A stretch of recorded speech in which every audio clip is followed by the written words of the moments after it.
In the previous video, I finished designing my test card for the RISC-V CPU build, and all of the parts and components have now arrived, so it's time to solder this together and see if it works. Right, well, the soldering is done, but as always with my PCBs, I found a couple of design errors.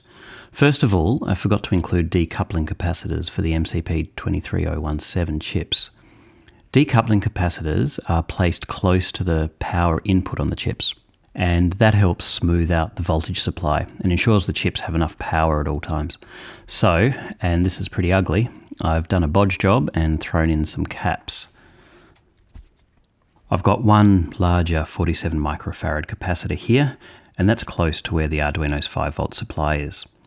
I've also got a couple of smaller capacitors up here close to the power supply of at least two of the chips, and that's also closer to where the others are on this side of the board and also on the other side.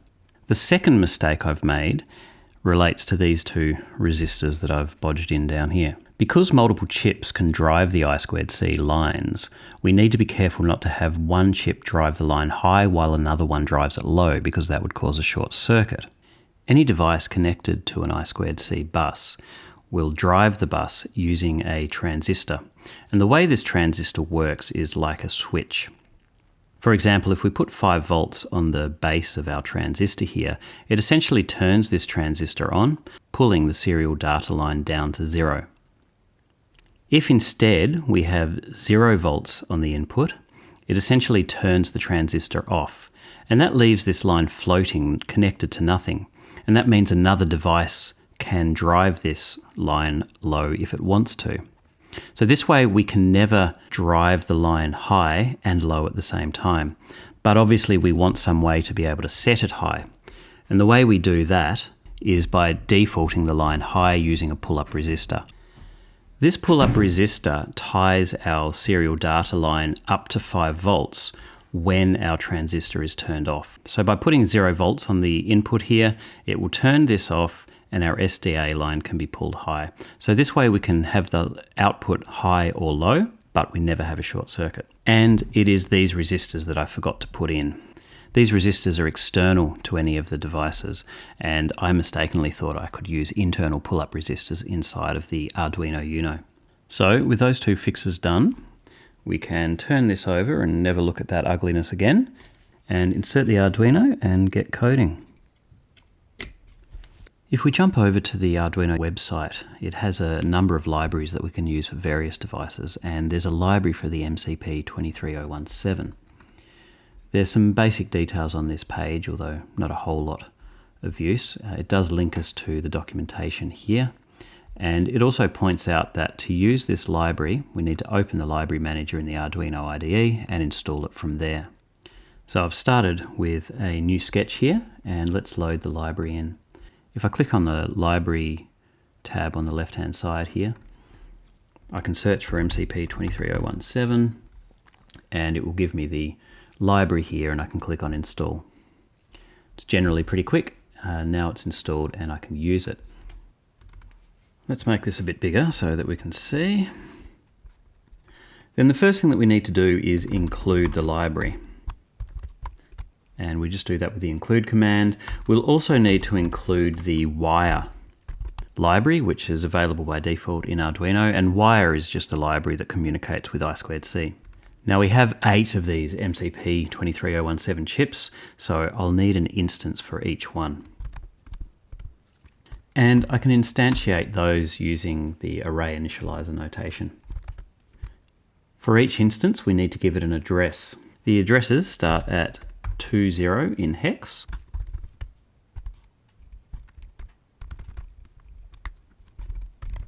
and they finish at 27.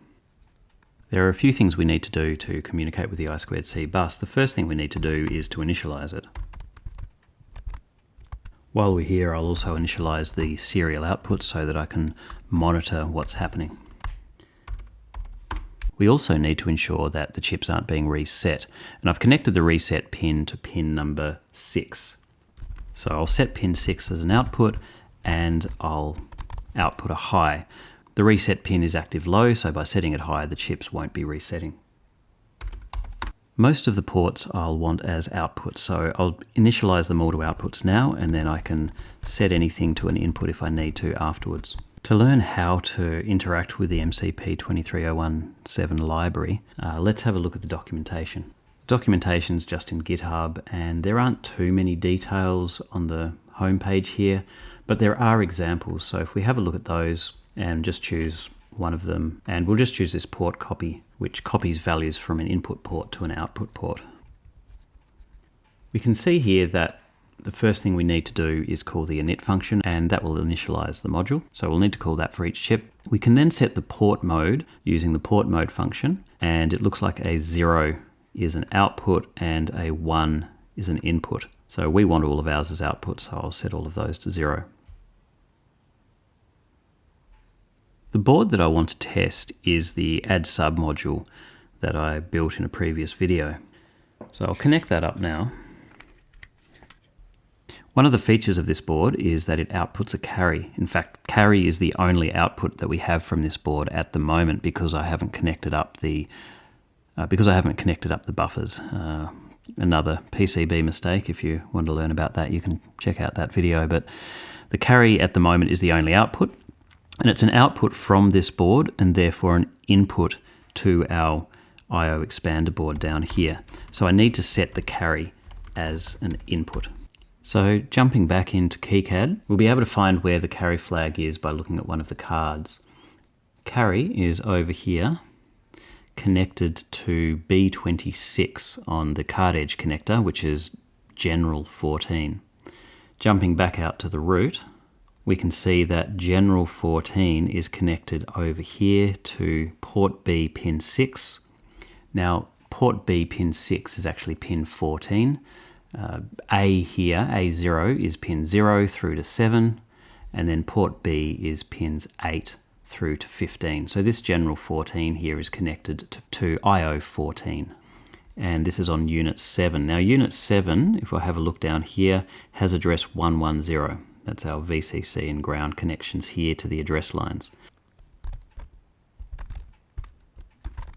To figure out how we can set a single pin as input and output, we might need to trawl through the examples again. So let's have a look in here. There's nothing in this particular example, however, we have the whole source code here. And have a look at the MCP23017.h file, and this will list all of the functions that are available inside of the MCP23017 class. Scrolling down, we can see the port mode function that we've already used, and immediately after there's a pin mode function. And this looks like it functions very similarly to how the Arduino pin mode function works. And I think that should be everything configured. So this is probably a good point to test our code. Let's just check that everything compiles. Great. So the next thing I want to do is write a function that'll allow me to set the value of port A, and then I'll do a similar thing to set the value of port B. And when I say port A and B here, I'm talking about the A and B inputs to the add sub module, the two numbers that will be added together. Unfortunately, it's not straightforward writing this because the bits of A are scattered around the place because of the issue that we had with not being able to set everything as an input. The first thing we'll do, port A is connected to the first and second chip. So we need to get their current value so that we don't overwrite everything. So this first chip here holds the lower 16 bits of A, but it also includes a couple of control lines. So in order to write the correct bits out, we'll write back the current value. We'll write back the current value of those control lines, and those control lines are in bits position 7 and 15. So this number, 8080, is exactly that. It has ones in position 7 and 15 and zeros everywhere else. And then, using an OR operator, we can add in the bits of A, except for those. So 7F7F here is the inverse of 8080. In bits 7 and 15 here we have zeros, and everywhere else we have a 1. So that should have written the lower 16 bits to our output A. Now we need to do basically the same thing again, this time to MCP chip 1, and that will write our upper 16 bits. The only difference this time is that we need to take the upper 16 bits of A, which we can do with a right shift operator. So we shift A across 16 bits, and that will move the upper 16 bits into the lower half, and this will again select just those bits. If you're not familiar with this process of masking, it's simply saying that anywhere there's a 1 in this number, so this binary number here will then get ANDed with whatever is in here. And the AND operation will only preserve where there is a 1, and it will blank out where there's a 0. So we're only selecting those bits that are in position 7 and 15, so the control lines. So here we are selecting the control lines, then we are selecting these bits, which are most of the lower 16 bits of A, and we are then masking off these bits here to ensure that we have zeros in these positions. And by doing that, we are preserving the control lines while setting the other bits of A. Of course, we still haven't set these bits of A in our output, so we'll need to do that next. Those bits are connected to chip 7. If we jump over to KiCad again and jump to chip 7, so we have address 7 here. So this chip has A15, A31, B15, B31, A7, A23, B7 and B23. So these are the bits that we've just masked out because they were control lines. So instead we will need to write these to the chip at address 7. So again, we need to select the appropriate bit, and we can do that with a right shift. When we mask with 1 here, that just means take the bit that was shifted across. So we're taking the full number A, shifting it to the right 7 bits, and that means bit number 7 will be in the least significant position, and then we mask off that bit so that everything else is 0. So this is a nice little trick to remember if you want to select a single bit. So from KiCad we saw that pin 0, 8, 1 and 9 held bits 7, 15, 23 and 31 of A. So now we have a function that allows us to write these bits out to A. I'll quickly do the same thing, but this time for B. And I've also thrown in some documentation just to remind me where all of the bits of B are coming from and which MCP chip it's coming from. And I've put that up for A as well. Just a quick side note here. A very helpful viewer of my previous video asked, why am I using the O variant instead of the S variant? And the reason I chose the O variant is because that's the I2C version. I2C only uses 2 wires, and my goal was to minimize the wires used from the Arduino. The SPI version, the S version here, well, SPI uses a control line, a chip select signal for each of the chips, so I'd chew up 8 of my I/O, and so I didn't even look at the documentation for the SPI model. However, the commenter also pointed out that there is an addressing mode for SPI devices as well, and this is over on page 15 of the datasheet. We can see here that if we set the HAEN control bit in the control register, then pins A2, A1 and A0 are enabled as address bits. We can then use a single chip select line, which we pull low to enable all of our chips, then send the address, and the address is always 0100 followed by whatever bits we've set our A1, our A2, A1, A0 to, in the same way that we address an I2C chip. And so this way we're behaving in a similar way to I2C using a single chip select line. And this overcomes the problems that I had where I did not have a bidirectional bit 7 on my I/O. So I'd be bidirectional if I use the S model here. So thanks to that viewer for pointing that out. I'll definitely be looking at the S variant next time I use one of these chips. So let's use that, and what I'll do is I will initialize in setup, we will initialize the outputs to 0, and in the loop I will write a number out to A, and then we'll be adding that to 0, and I can test if things are working.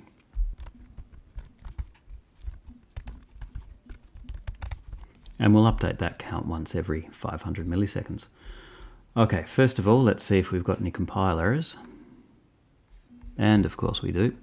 What have I done? So if I scroll all the way to the right here, we see the actual error.